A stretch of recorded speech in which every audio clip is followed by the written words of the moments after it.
And welcome back, everybody, to the final workshop of day two here at the California Small Farm Conference. We are excited to have you here for a workshop that is called Regulatory and Advocacy Tools for Small Food Producers. So, if you're looking for that workshop, you are in the right place. And just big thank you to our speaker for today, Christine from the Farm to Consumer Legal Defense Fund. It's really great to have you here. And I want to encourage folks out there watching today to use the tools at the bottom of your screen. You'll see a chat feature if you'd like to introduce yourself, make comments, share resources or insights of your own, as well as the Q&A feature if you'd like to ask any questions for today's expert. Reminder that today's workshop is being recorded, and we're going to post that up on CAP's YouTube channel after the conference. Without further ado, Christine, I'm going to pass it over to you, and thanks so much for being here. Sure. Thank you for having me. Hi, everyone. My name is Christine Joyna, and I'm a legal and policy manager at the Farm to Consumer Legal Defense Fund. And I'm going to go ahead and share my screen.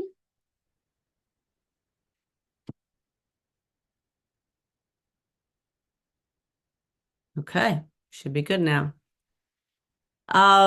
Okay, so let's get started. I think that I'm going to keep an eye on the Q&A area as I'm going through, but I may just sort of hold off on questions until the end. Sorry that I noticed in my screen that my glasses are sort of got quite a glare here. So, um, try to dip my head down so you can't see that as much, but hopefully that won't be too distracting. Okay, so we'll get started. I just want to be clear that I am a paralegal. I'm not a lawyer. I've been with the organization for about 5 years now. And, I work advising our members on a day-to-day basis on various needs they have, navigating the food regulations they have to interpret in order to continue with their farming operations. So I'll talk a little bit more about some of the work we do and the guidance that we offer to our members as we go through the presentation. So, just to tell you a little bit about who we are a nonprofit. We operate on a national basis, so we advise members in all states.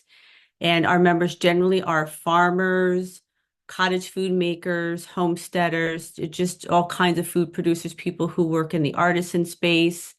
We even have affiliate level members, so groups of people or producers who come together to offer food to their communities. And for a regular annual membership fee, we provide legal consultation on a variety of issues. We do a lot of sort of proactive research for people who are beginning and those who want to expand their operations. We look for them at the regulations at the federal, state, and local level to provide them with some guidance on what types of requirements they're going to have to meet to get their products to their customers. We also draft product agreements where needed. So we do raw milk herd shares for our members. We do meat share agreements, buying club, and other types of agreements. And I'll talk a little bit more about those as we go through. We also assist our producers who might be facing inspection and regulatory issues. So, for example, we also have a 24/7 emergency hotline that our members can call. In fact, we got a couple of calls today. One member had inspectors arrive on his farm seeking to do some testing of raw milk. So he called to speak with one of our lawyers and try to get a guidance in real time about how to handle that visit. We also do a lot of policy work. So, especially in the last couple of years, we're really expanding our involvement in federal, state, and local policy issues, working with legislators as well as our members to try to move forward food freedom laws. And again, I'll touch on that a little bit more later.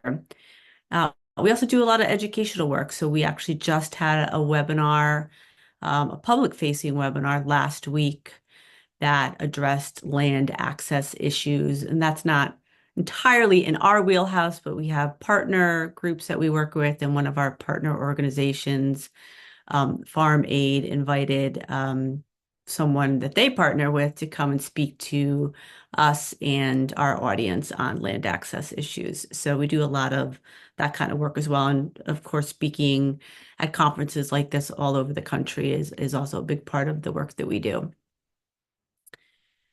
So I'm going to sort of go through kind of a high level federal, state, and local laws on different sort of categories of food that people might produce. And this slide gives you sort of, let me go back one, a sense of our typical member operations. So what a member of ours might look like is someone who has, a dozen or so acres of land. They're raising some chickens, maybe some livestock, doing vegetables, as well as producing some dairy. So this is really what a typical member of ours might look like. And so what we would guide them on is what laws they might face at the federal, state, and local level governing these various products that they produce. So this, I don't expect you to read through all this. I left it here on purpose to sort of demonstrate that even a simple operation like the one we just looked at, these are some of the various federal laws that they will have to consider.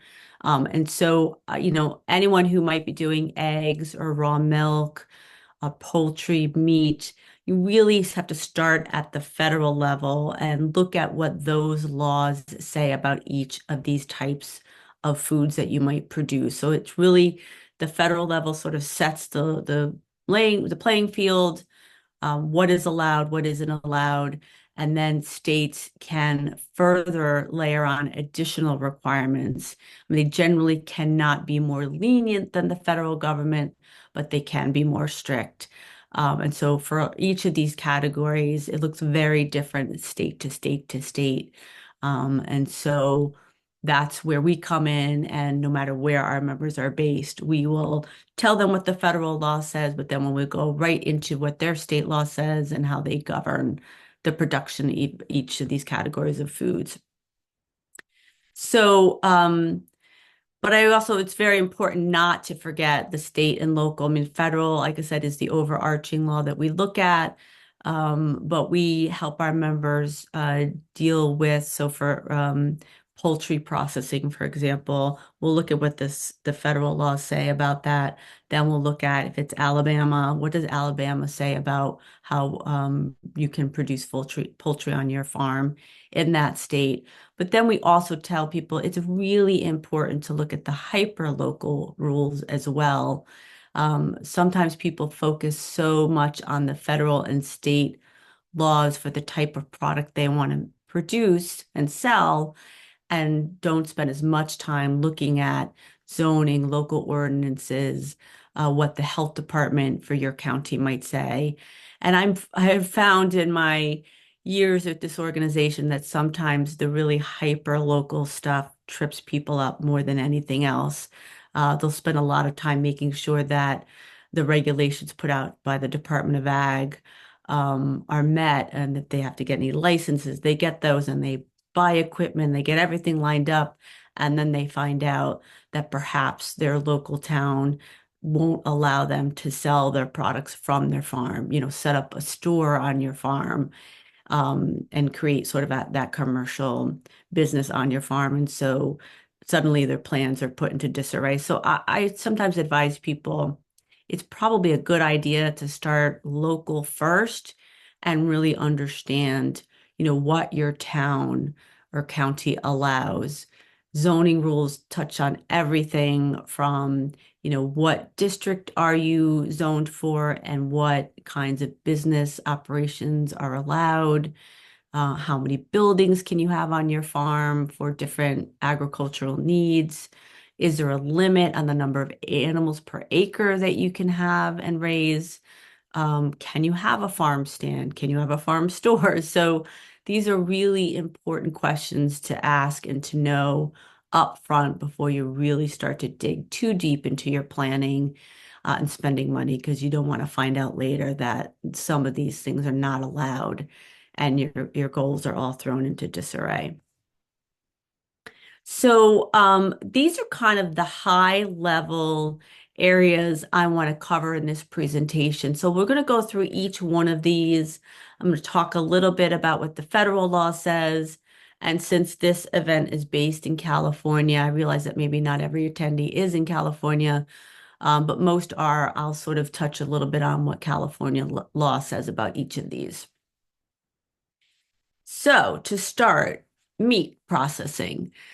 So the general rule is that you cannot sell meat unless the animal has been processed at a fully licensed and inspected USDA or state facility. There are exemptions to this, and one of them is personal use. So if you're raising the animal and your goal is to process it for meat that's going to be consumed in your home by your family or your non-paying guests, then you do not have to get the animal inspected and slaughtered at a fully licensed facility. The other exemption that is most often used by our members is the custom slaughter exemption. And so this allows you to use a custom processor. Generally, this is someone who has a license. They're not always, not every state requires a license. They don't have full 24/7 inspectors on site, and generally they're providing the meat back to the owner of the animal.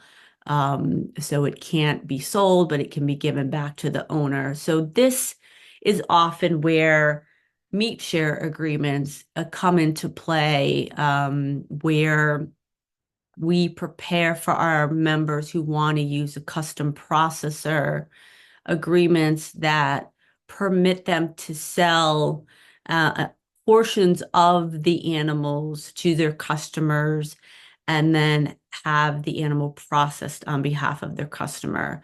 So the share has to be sold while the animal is still alive, so before the slaughter happens. And then because the customers become part owner of the animal, now you as the producer can have the animal processed on their behalf and you can give their meat back to them. Generally, you have to account for the whole animal. So you have to really sell portions of the animal. You can't sell by the cut. There's a state or two, I think it's Wyoming, is one of them that does allow um, the processing of cuts and the provision of cuts back to the customer. But usually in most states, you have to sell entire portions.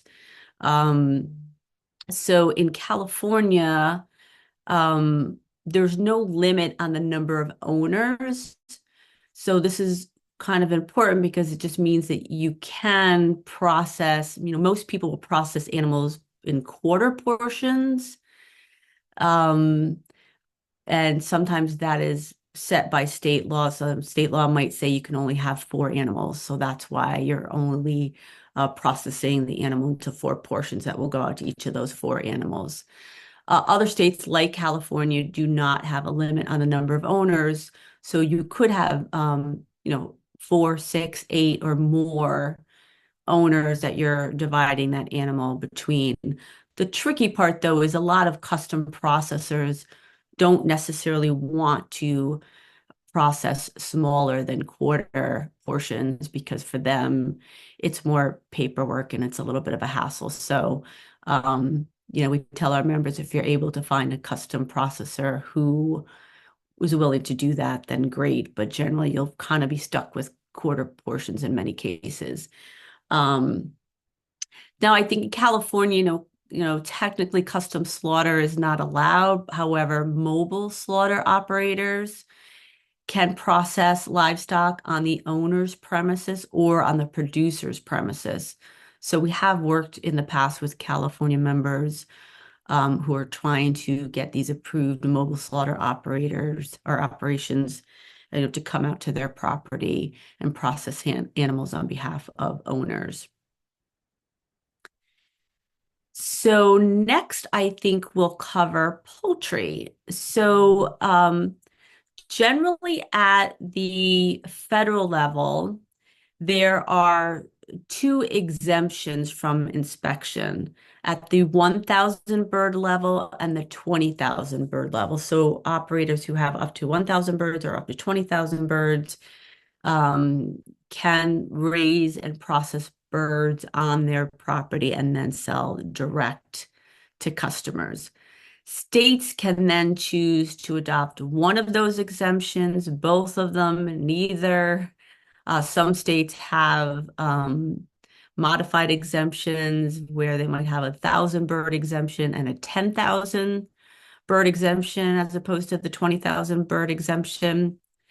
In California, they have adopted both the 1,000 and 20,000 bird exemptions. They do require a license from the state. So states, again, are all over the place as to whether for the exemptions you need a license, or sometimes you might just need to register where you're giving the state sort of your name and address and letting them know you're operating under the exemption. California actually does require a license to operate this way. And then there are sort of modified exemptions under that in California.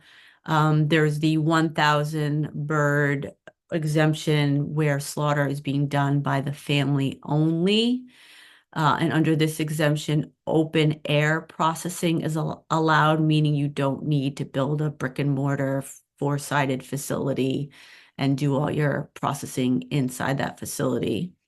And you can sell on farm at farmers markets, at roadside stands, and other venues under the control of the producer. There's also a 1,000 bird exemption where slaughtering is done by employees of the producer. In this case, no open air slaughter is allowed.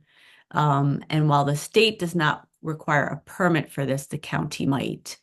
So that's something you'd have to look into. And then you can only sell on the farm to consumers.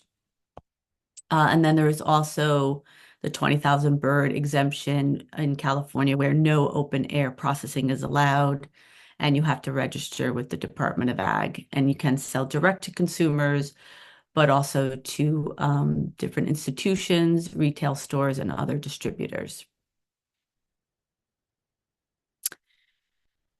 Okay, so then eggs. So under federal egg law, you can generally sell ungraded eggs if you have less than 3,000 producers. And then states can layer on their own additional restrictions. Some may only allow direct-to-consumer sales, which may or may not include farmers markets, and they have varying degrees of labeling requirements. In California, the law applies to egg producers with 3,000 or fewer laying hens. Any egg producer or handler has to register with the Department of Ag, and there are certain storage, handling, and labeling requirements to meet. If you produce more than, or if you have more than 3,000 laying hens, you also have additional testing and vaccine requirements. And then I think additionally in California, farmers and what's known as community food producers, such as urban farmers, backyard gardens, community gardens, and the like, can sell unrefrigerated eggs at an outlet or a location they control, such as a farm stand at the site of the farm. And they would be limited to selling 15 dozen eggs per month. Next, we'll move on to dairy. So at the federal level, there is a pasteurized milk ordinance. It's a model law that states choose to adopt either in total or maybe certain parts of the PMO. And then after that, states again are all over the place as to whether they will completely prohibit the sale of raw milk. They might allow limited sales in certain retail and other settings. They might restrict sales to on-farm only. And then there's sort of a hybrid of for any of those categories, do you need to register with the state or get a permit or licensing? And on the question of herd shares, states are again all over the place. Some states very explicitly allow herd share agreements in their laws. Some laws explicitly prohibit them. And then in other states, their laws completely silent on herd shares. So we generally, where a state is silent, meaning they don't explicitly prohibit or allow them, we will prepare these agreements on behalf of our members. In California, they allow the retail on-farm and off-farm sale of raw milk, but it does require a permit from the Department of Ag. And there are generally going to be some additional requirements to meet certain equipment. You'll have to be inspected. And so it can be probably a little bit onerous to get that permit and to get all of the equipment and requirements that you need to get up and running. And under those permit requirements, we know that they set forth detailed requirements as to disease testing, amount of bacteria that's allowed in the milk, sanitary conditions, what kind of labeling you're doing. And when it comes to herd shares in California, there's sort of a strict interpretation of the law that it seems like a permit is required even to operate a herd share. But we have found that herd shares are very common in California without a permit. And we understand that the Department of Ag understands that these are operating all across the state without a permit, and they're kind of looking the other way. So for now, we feel like it's fine to do a herd share without a permit. And until we're told otherwise, we generally will support that for our members. And a herd share agreement is very much like the meat share agreement that I mentioned before, where your customers become small partial owners of the herd. There's like a buy-in fee to purchase a share in the herd. And then we devise also a boarding agreement where your customers are paying you a regular monthly boarding fee to help cover your cost for boarding, maintaining, caring for, feeding, milking the animals, and in exchange, they get a regular distribution of a proportionate share of the milk. So it's no longer a sale of milk in the way that is prohibited under the law. It's a distribution to the rightful part owners. So cottage food laws, and this is also it's just a term that's used for products you might make in your home kitchen and wish to sell. States again vary on this, although I would say typically they break their law down into categories of food that is considered safe and is allowed to be made and sold from a home kitchen, and then foods that are considered to be more hazardous, and they don't want to be sold if it's made in a home kitchen. And usually the dividing line is if it's shelf stable, doesn't require time or temperature control for safety, then it's generally allowed. And if it does require time or temperature control, then you're more than likely not going to be allowed to make it. But every state will provide further guidance on this. Many will provide a list of the foods that are generally allowed and what's not allowed. California has a unique structure and that has different classes of cottage food operator. So there is a Class A operator where direct to consumer sales are allowed. You have to submit your proposed labels and complete some paperwork, and also complete a food handler course before you can begin operating. And then there is a Class B cottage food operator where direct to consumer sales are allowed, as well as indirect sales via restaurants, food markets, and the like. So in addition to the requirements you'd have to meet under Class A, you will also be subject to a kitchen inspection, have to get a seller's permit, city business permit, and also a temporary food facility permit for farmers market and events. You'd have to obtain that from the health department. California also has the MICO law, which is micro enterprise home kitchen operations. So this is unique in the country. It allows essentially restaurants to operate in private homes where you're preparing meals in your homes and inviting people in the community in to buy those meals and to consume those meals at your tables. Excuse me.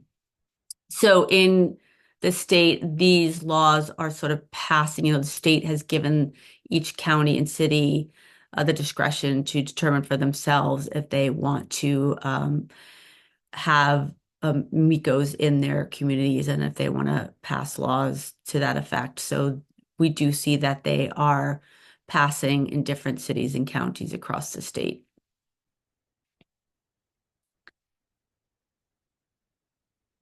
So I also wanted to take a minute and cover nuisance and state right to farm laws.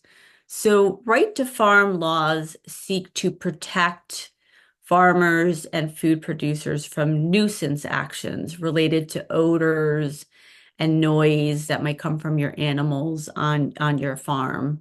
So it generally applies to where, towns or neighbors, it's mostly neighbors who complain about operations on your farm that they say are creating a nuisance for them.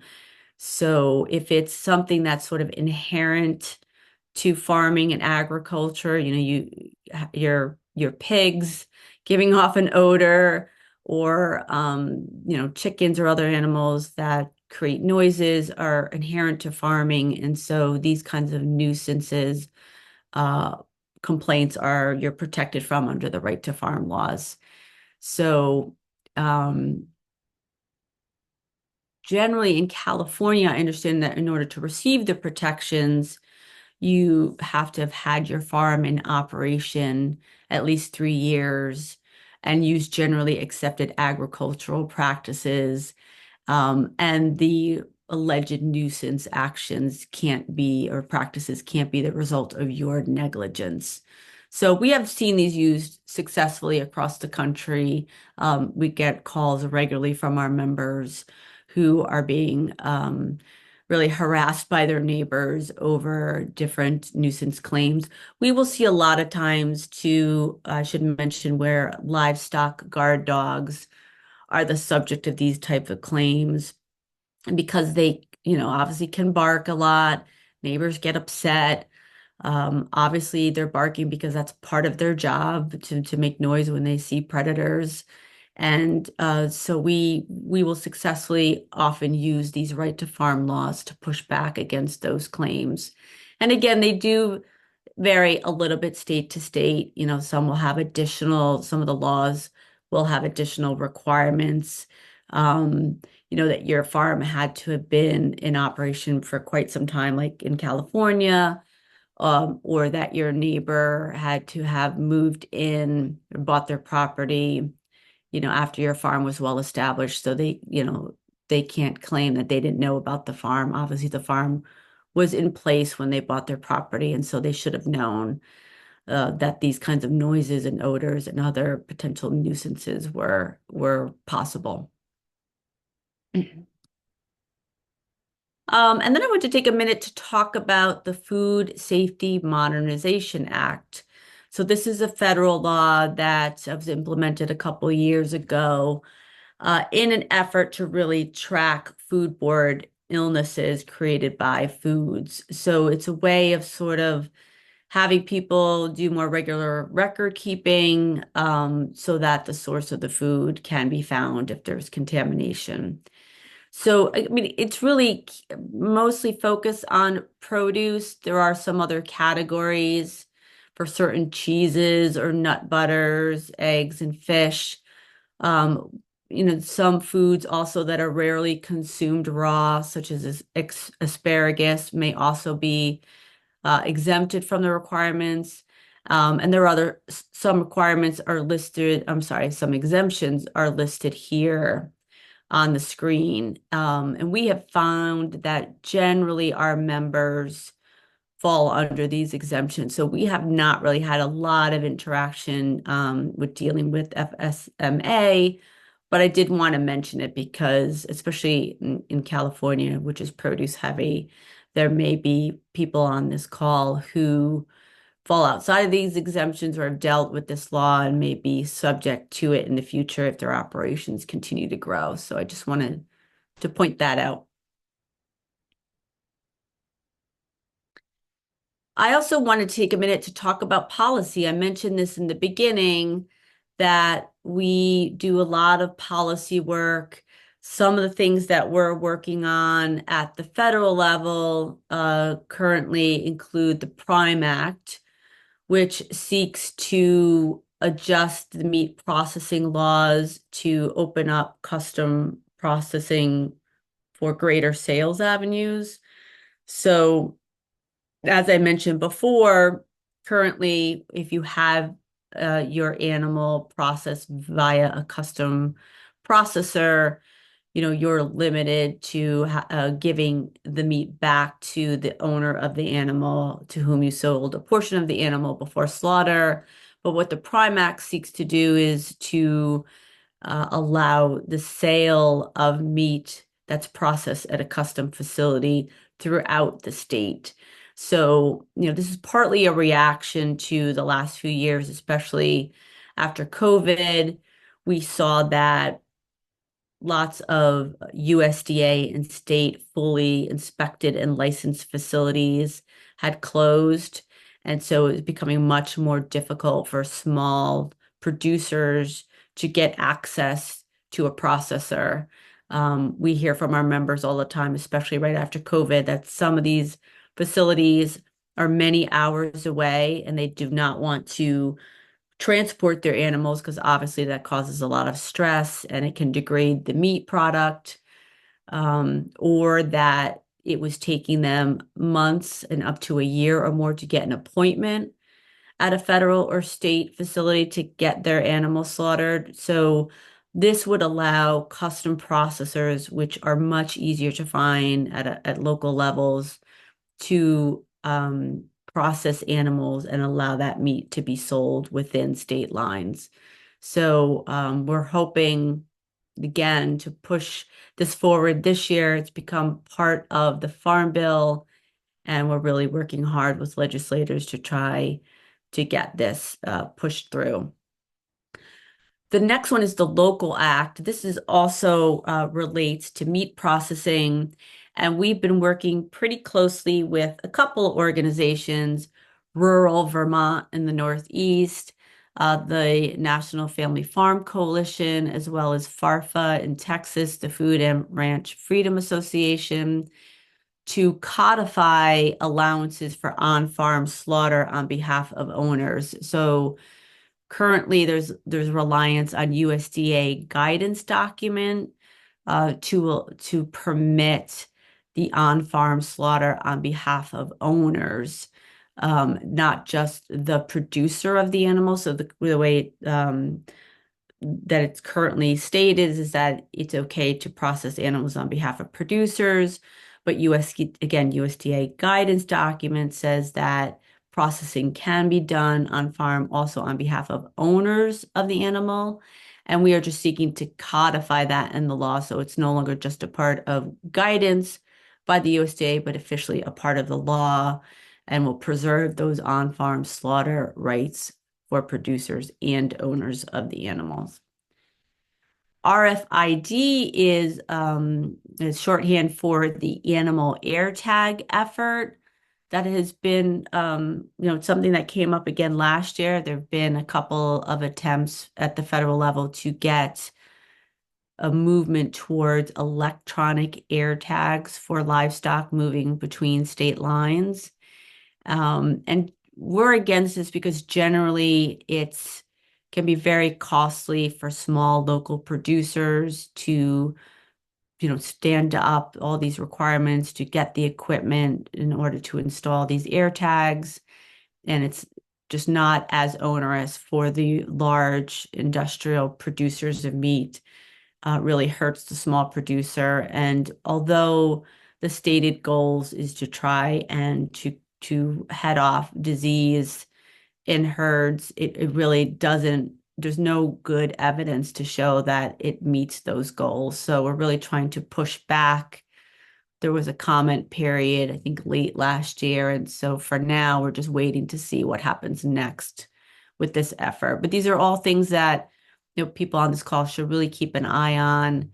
And when they come back around for comment or testimony, to really get involved in telling your story and to explaining why this would hurt you. And, certainly call your legislators and tell them you want them to fight on your behalf to make sure that the right laws are being passed. And then on the poultry side, the salmonella framework has been introduced, and it's seeking to classify salmonella as an adulterant and to impose difficult testing requirements that we think most local small producers will have a hard time meeting. So that comment period also passed, I think, in January. So again, we're waiting to see what's going to happen next, and we're putting a lot of effort toward trying to defeat that. And then at the local level or at the state level, we also do a lot of legislative and policy work. We're working a lot more with legislators to help them craft bills and write them in a way that really will be meaningful to our members and to farmers across the country. We provide data to them on the science, or whatever else data they need. Maybe they need data about how certain laws are working in other states that they might want to introduce in their state. So we collect that information, whatever it takes to help get good food freedom laws pushed forward. And then we also work a lot with our members, with grassroots coalitions who want to try to write bills that will make their lives a little easier, will help put them in touch with legislators. Um, if they want to testify on a particular bill, we will help, coach them or give them talking points for calling their legislators and making the case for the bills that they want to see. We also, I should say, do a lot of litigation and other challenges against certain regulatory agencies because, when you litigate, you have an opportunity to push policymakers to make a change. So in one example, we are actively pursuing litigation in Maine against the Department of Health. Some of you may know that a couple years ago, Maine passed a constitutional amendment for protecting the right to food, for allowing producers as well as consumers to choose the food that they want. And in that constitutional amendment, they put a provision that it's up to local towns and counties to decide if they want to impose licensing requirements on certain food producers. So in this particular case, we had a member who was making food from her home and selling it, and her town had passed an ordinance saying she did not need a license to do that. The Department of Health came in to shut her down because they wanted her to have a license, but we feel that's in direct contradiction to this constitutional amendment that again said the state cannot impose a requirement that a town has said its farmer producers do not need. So that is still in the works, and we're hoping, obviously, that that will go our way.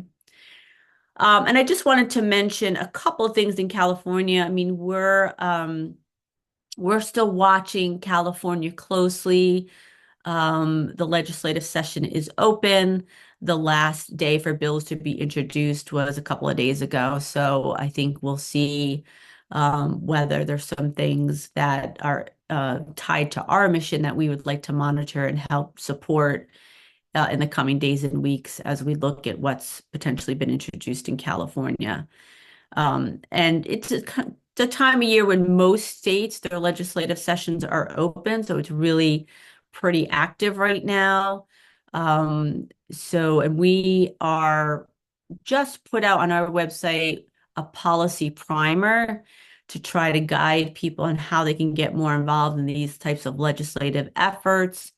And soon we're hoping to stand up a bill tracking tool where you can see the bills we're tracking across the country and you can look, by your state and you can see if there's anything coming around soon on raw milk or poultry or cottage food. And it's just an easier way for people to get a sense of what kind of laws are coming forth in their state and even at the federal level that they might want to be interested in. And then I just threw on here AB 2745 because we know this was something that was very active last year. It's a bill that sought to revise the penalties for people who don't address agricultural pests deemed a nuisance on their property. It was a flawed bill in the way that it was written and had potentially dangerous implications for sustainable agriculture and environmental justice communities. So, with a lot of effort by a lot of people, it was successfully vetoed last fall. But there is some expectation that it might be reintroduced this year. So, that's just one I know about that I wanted to point out to people that you might want to keep an eye out and see if that's going to come back in the current legislature in California this year. And then this is just a quick little summary of the work that we are, engaged in, continuing, like I said, to submit comments on all of these federal efforts, assisting local groups in their policy issues, and attending conferences like this and getting out the word, especially on policy issues. It's like I said, this time of year is really busy and active, and we encourage people to get involved, and we're happy to help our members with those efforts. So that is really a lot of the key stuff that I want to cover in this presentation. I'm going to see if I can get over to where our Q&A is. Let's see what kind of questions we have.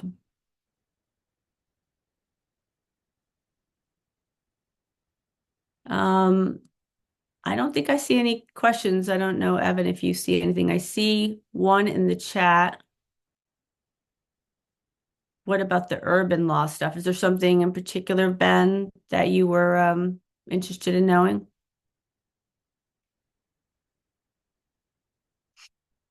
I mean, I can say, we actually don't get a lot of um, member inquiries about urban agriculture.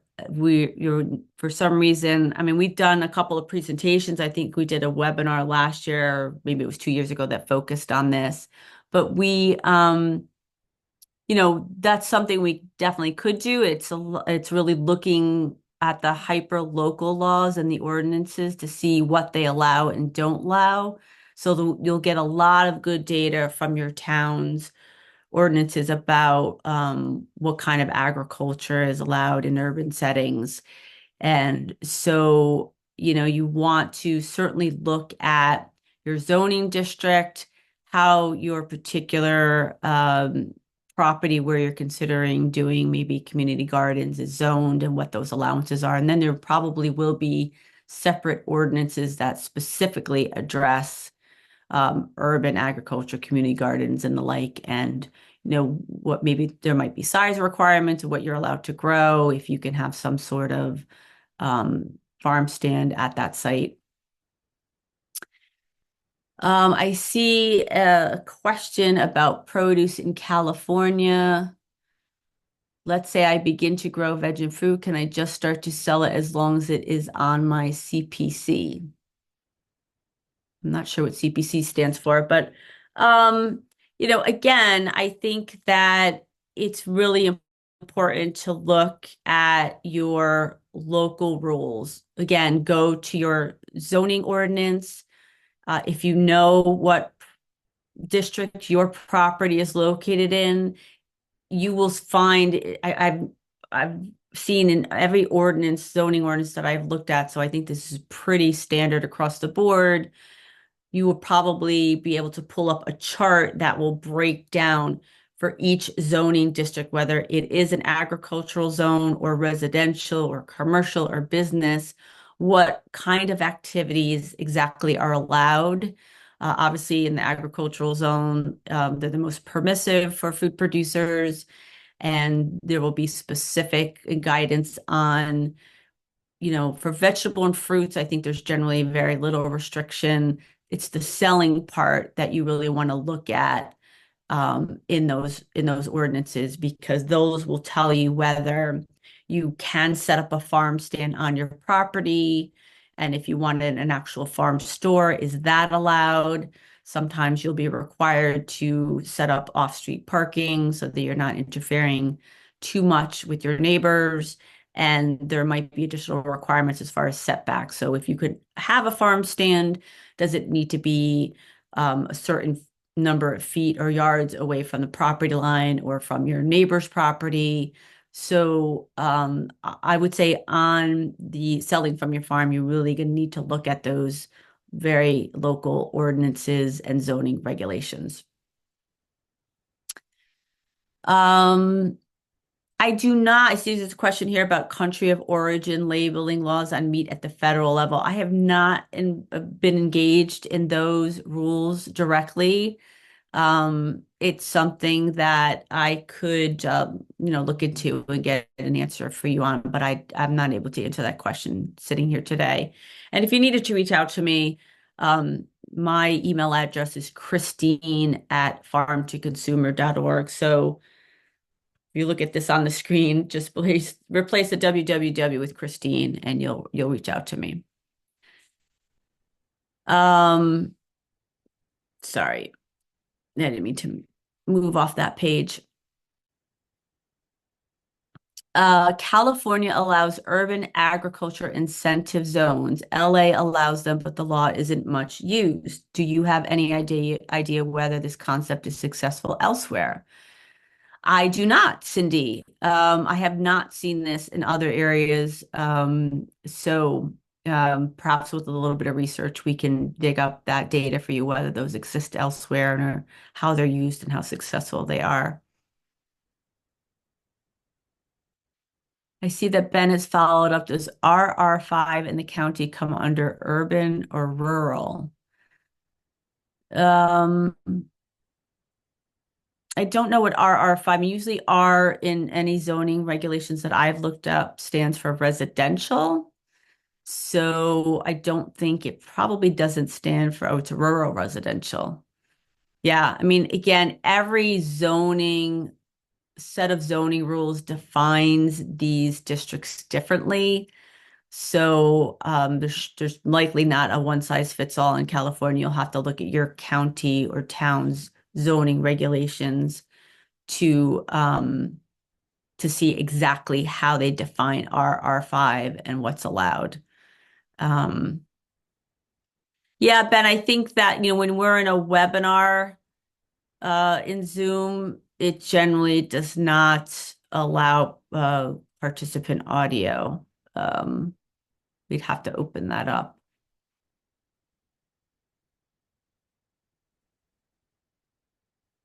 Marie asks, does the Farm to Consumer Legal Defense Fund handle federal cases? I ask because the new U.S. administration has put a hold on spending for the Farm Service Agency grant that is a pilot program connecting help and urban farmers since they are not familiar with farms smaller than 5 acres. I believe that the hold for spending is because DEI is an important part of their work. We do handle federal cases. they are assessed by our board on a case-by-case basis. I don't know that we have ever done litigation relating to grant services, to grant programs. So it's something that we would have to get a little bit more detail on and run up the chain and let our board analyze and decide. We certainly try to get involved wherever we can. We have to be careful about, the types of cases we choose because we are a small nonprofit and don't have unlimited funds. So it is something that would go to our board to assess. But I'm happy if you want to reach out to us and give us some more detail, I can ask the question and see if that falls within our mission, if that's something we might look at.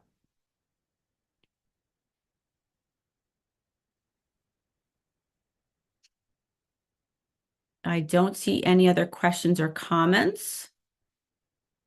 At this point, I did put the PowerPoint in the scheduler tool for the conference, so hopefully people got access to that if they wanted it. You're welcome. And Lori, I know that you had emailed me some questions before, so I hope that I sort of gave you a sense of what some of those avenues are outside of licensing that you could consider as a small producer. There definitely are options. Thank you, everyone. I appreciate the comments. I'm glad it was helpful. I I think that's the rest of the comments and questions. Evan, did you have anything closing you wanted to say? Just want to appreciate you for being here and sharing your expertise, and I hope folks will follow up with the Farmer to Consumer Legal Defense Fund for more information. And with that, that closes day 2 of the California Small Farm Conference. So we hope to see you all tomorrow. And yeah, thanks so much for being with us, everybody. Thank you. Thanks, Evan.